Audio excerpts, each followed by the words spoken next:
Let's start our video. ये जो है सर रॉजर एट होम एक ऐसे है जो कि जोसेफ एडिसन ने लिखा था। इस ऐसे के अंदर हम सर रॉजर के बारे में जानेंगे। इस वीडियो के अंदर मैं आपको बताऊंगी पीरियोडिकल ऐसे क्या होता है, उनकी कैरेक्टरिस्टिक्स क्या है, साथ ही साथ सर रॉजर के कैरेक्टर के बारे में और इसकी डिटेल समरी हम पढ़ेंगे। लास्ट पे मैं आपको बताऊंगी किस तरह के क्वेश्चन इसमें पुटअप होते हैं। सो फर्स्ट ऑफ ऑल हम जानेंगे पीरियोडिकल ऐसे क्या होते हैं। द पीरियोडिकल ऐसे was a new literary form that emerged during the early part of 18th century. These essays appeared in affordable publications that come out regularly, usually 2 or 3 times a week. They did not consist of medley of information and news, but comprised of a single essay, usually on a specific theme. Periodical essay की शुरुआत 18th century के starting में हुई थी। ये जो ऐसे इनका पब्लिकेशन वीक में 2 या 3 बार होता था। ये किसी भी तरह की इंफॉर्मेशन या न्यूज के ऊपर बेसिस नहीं रहते थे, जबकि इनके एक स्पेसिफिक थीम रहती थी। उसी की थीम के बेसिस पर इनका पब्लिकेशन होता था। चलिए पीरियोडिकल ऐसे को एग्जाम्पल के तौर पर समझते हैं, जैसे कि the Tatler and the Spectator. The Tatler and the Spectator were the most popular and influential periodicals of the time. The Tatler was started by Richard Steele in April 1709, appearing 3 times a week until January 1711. The टैटलर जो है इसकी शुरुआत Richard Steele ने अप्रैल 1709 में की थी। ये हफ्ते में 3 बार पब्लिकेशन होता था। लास्ट ये जनवरी 1711 तक चला था। 2 months after the Tatler ceased publication, Addison and Steele launched the brilliant periodical The Spectator, which continued till December 1712. उसी के 2 महीने बाद द टैटलर जो था वो सीज्ड हो गया था और एडिसन एंड स्टीले ने मिलकर एक और पीरियोडिकल ऐसे को लॉन्च किया था जिसका नाम था द स्पेक्टेटर, जो कि कंटिन्यू दिसंबर 1712 तक चला था। सो चलिए हम हमारे टाइटल के बारे में जानते हैं। Sir Roger at home the essay is taken from the periodical Spectator. जो पीरियोडिकल द स्पेक्टेटर नाम का पीरियोडिकल ऐसे था, उसकी सीरीज थी, उसमें से सर रॉजर एट होम को लिया गया है।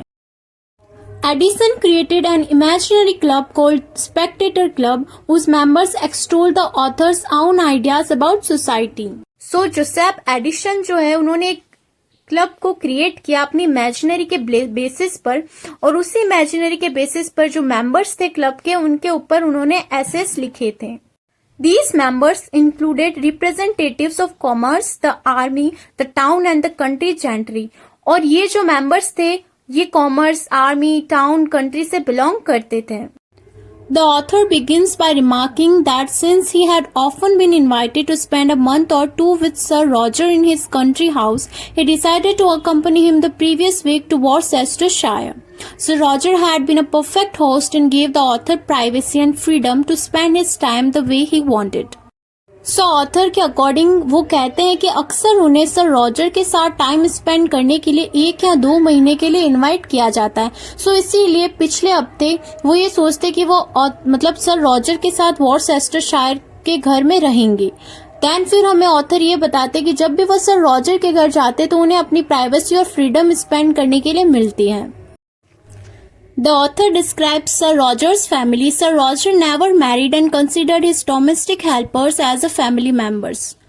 Sir Roger is described as the best master in the world as he is highly sympathetic, considerate and compassionate towards his servant. Then फिर ऑथर हमें सर रॉजर की फैमिली में के बारे में बताता है। सर रॉजर ने कभी भी शादी नहीं की है, इसलिए जो उसके डोमेस्टिक हेल्पर्स थे उनको वो अपने फैमिली मेंबर की तरह ट्रीट करता था। साथ ही साथ ऑथर ने the best master in the world भी सर रॉजर को कहा है।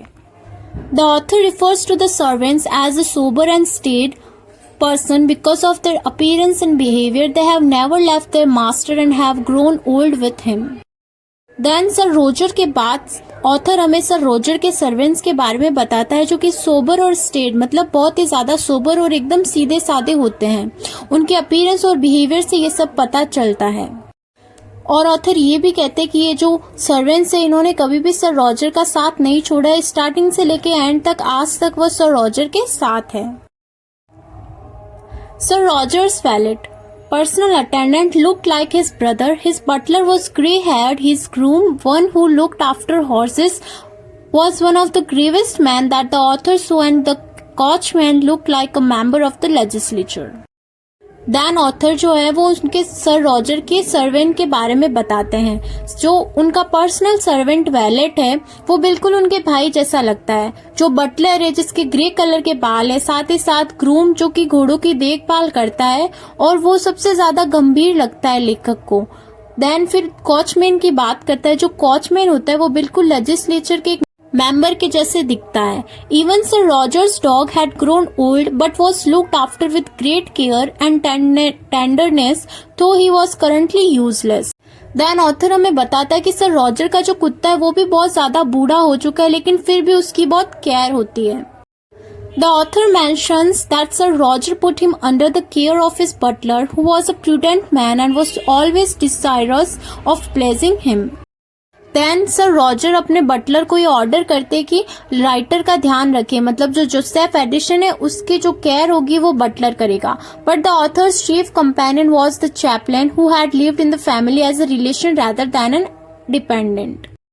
इसी के बीच एक और कैरेक्टर होता है जो कि चैपलैन है। चैपलैन जो होता है वो बेसिकली चर्च में पादरी है, तो इसके ऊपर ऑथर का ज्यादा ध्यान रहता है। The chaplain was a person of a good sense and heartily loved Sir Roger, who held him in a high esteem. Chaplain जो है वो बहुत समझदार व्यक्ति है और उसका रिलेशन बिल्कुल फैमिली की तरह है। सर रॉजर के लिए ये बहुत ज्यादा इंपॉर्टेंट है और हाई एस्टीम सर रॉजर इसे बहुत ज्यादा रेस्पेक्टफुल मानते हैं। The author describes Sir Roger character and remarks that his personality was marked by a certain extravagance which distinguished him from the rest, and because of these character traits, Sir Roger's conversation were highly agreeable. The author then describes his conversation with him when Sir Roger expresses appreciation of his chaplain, who was recommended by his university friend, when Sir Roger had requested him for a clergyman who was a man of plan, sense, then much learning, of a good aspect, a clear voice, a sociable temper, and a man who understood a little of backgammon. Then author हमें sir Roger के character के बारे में बताता है। Then second point में author हमें बताता है कि सर रॉजर जो है वो चैपलिन की तारीफ करते हैं। वो बोलते कि उन्होंने अपने एक यूनिवर्सिटी के फ्रेंड से ये एडवाइस मांगी, उनको बोला कि मुझे एक ऐसा क्लर्जीमैन चाहिए जो बहुत ज्यादा होशियार हो और उसकी क्लियर वॉइस होनी चाहिए। Sir Roger then narrated his experience with the chaplain who had been living with him for 30 years to the author. then sir Roger जो है वो अपना एक्सपीरियंस ऑथर को बताते हैं चैपलिन के साथ रहने का, जो कि उनके साथ 30 years से रह रहा है। The chaplain possessed all the qualities that were required for him, and since he valued him so much, Sir Roger had settled upon him a good annuity for life. So sir Roger के according Chaplin में वो सारी qualities है जो एक man में होनी चाहिए, और इन्हीं क्वालिटीज की वजह से सर रॉजर ने उन्हें सालों साल तक हायर कर लिया। Sir Roger also mention how the chaplain was always concern for his parishioners and there had never been in the parish a lawsuit since his arrival. Sir Roger ये भी बताते कि किस तरह से चैपलिन हमेशा परेशान रहता था, लेकिन जब से वो पेरिस में आए तब से एक भी मुकदमा दर्ज नहीं हुआ। Sir Roger also mentioned the author that when the chaplain had first settled with him, he had presented him a compilation of good sermons which had been printed in English and requested him to pronounce one of them in the pulpit every day. So इसमें sir Roger ये बताते हैं author को कि जब Chaplin से वो first time मिले थे तो उन्होंने चैपलिन को एक गिफ्ट दिया था, compilation of good sermons. Compilation का मतलब होता है उपदेश, जो सुविचार होते हैं उस तरह का एक बंडल बना के उन्होंने दिया था चैपलिन को, और बोला था कि हर संडे वो पुलपिट यानी कि एक स्टेज होता है, वहां पे जाके हर संडे को एक एक करके वो सारे सरमन्स प्रोनाउंस करें, बोले। Accordingly, the chaplain had summarized them into such a series that they followed one another naturally and made a continuous system of practical divinity. Sir Roger का ये इंस्ट्रक्शन सुनने के बाद उस चैपलिन ने क्या करा, सारे सरमन्स को सीरीज वाइज एकदम अच्छे से जमा दिया ताकि वो नेचुरली एक दूसरे के एक जैसे लगे। The author expressed his satisfaction of the chaplain when he saw him at the pulpit.